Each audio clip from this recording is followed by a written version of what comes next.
Kirby, Kirby, Kirby, Kirby. I love Kirby. Kirby is good.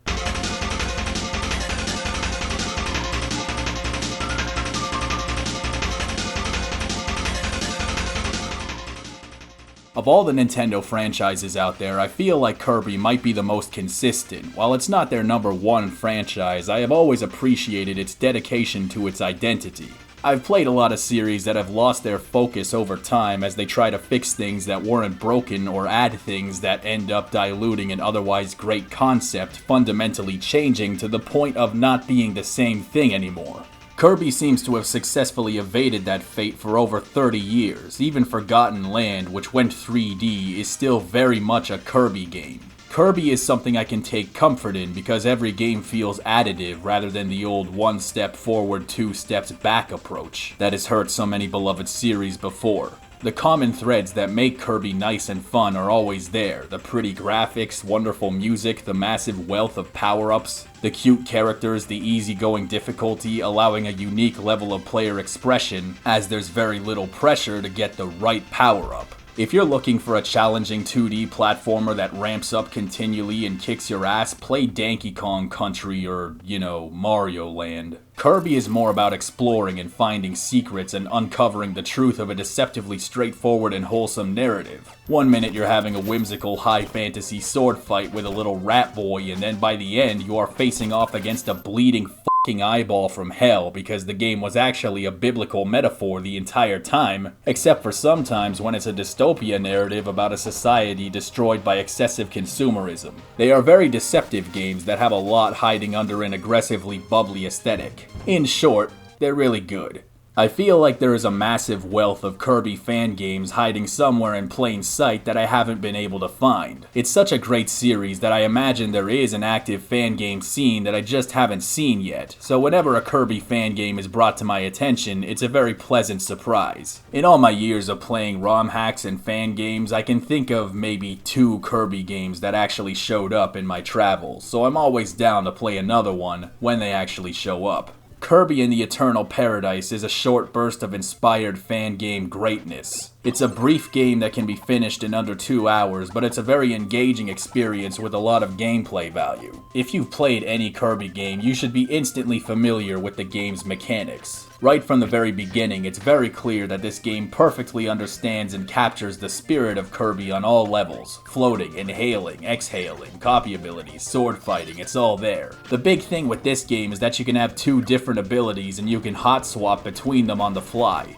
Some moves can make each other better, like how you can breathe fire and then throw the cutter, which catches fire and does more damage. The base abilities also have been upgraded hugely, like how you can do this crazy martial arts crap with the cutter and the fire can actually turn enemies into fireballs which can be inhaled and thrown around as projectiles to hurt other enemies.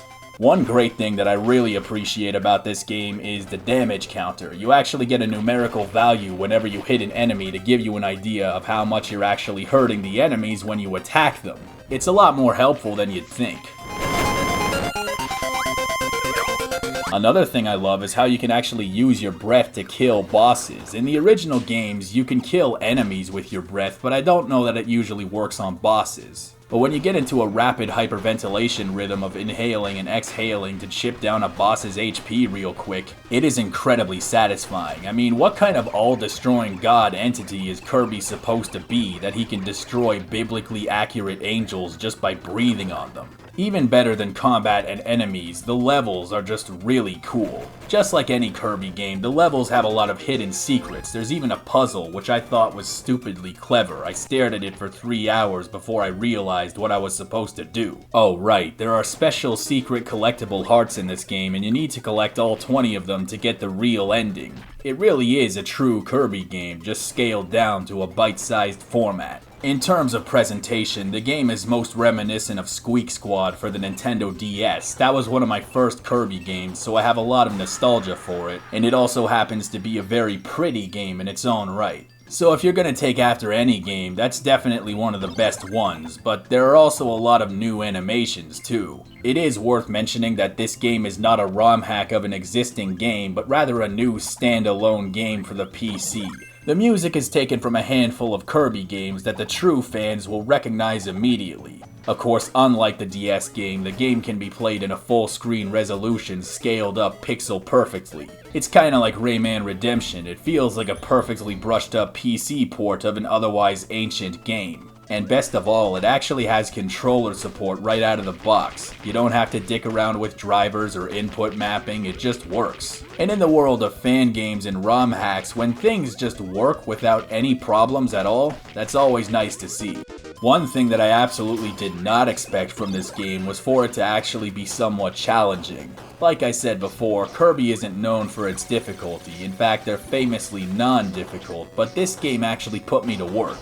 You know, a little. It's not a bastard game, but it's trickier than you'd expect. There was one secret area that I'm not gonna spoil for you, but I walked past it infinity times, and it blew my mind when I finally figured out where it was. This dude actually took me a few tries to beat, and then you got this freaky fuckster that bleeds all over you and floods the world with blood water, and he has a second phase. You better get ready to breathe on that son of a bitch. The game gets away with being more aggressive because of the really cool new mechanics and the fact that you can kill a man by breathing on him. Though if there's one thing that I found kind of annoying, it's that there seems to be a very slight delay when it comes to turning around on a dime during combat. I don't know if it's just the recovery frames or whatever, but there were moments where I tried to whip around to shoot a projectile by pressing in that direction, but he didn't turn around because the game betrayed me. This is a massive nitpick, of course, and it should tell you something about the quality of the game that this is the only real complaint that I have about it. Well, I guess the only other beef I have is that the game is too short. With a game this fun and pretty, it's hard not to want more, especially when it's as brief as it is. The tragedy of good things is that they eventually come to an end, and it's especially sad when some things end sooner than others. The game's version is listed as 0.3.2, which suggests that it's not done being worked on. I don't know for sure one way or another, but if more of this game ever does come out, that would be really cool and I would 100% be down to play it. I love Kirby, and as such, I love Kirby fan games, and therefore I also love this game, and I can definitely recommend it to you. Considering the time commitment is largely trivial, you can fire up this game at any time and blow through it in an hour, but there's no fat on it, it's all meat. And shortcake. The two major food groups. That's a wrap for today, but remember to tune in tomorrow. Can you guess what the video is? I won't give it away, but just remember to bring some sunglasses because even during a solar eclipse, you really shouldn't be looking at the sun. Alright. Thank you so much for watching my video.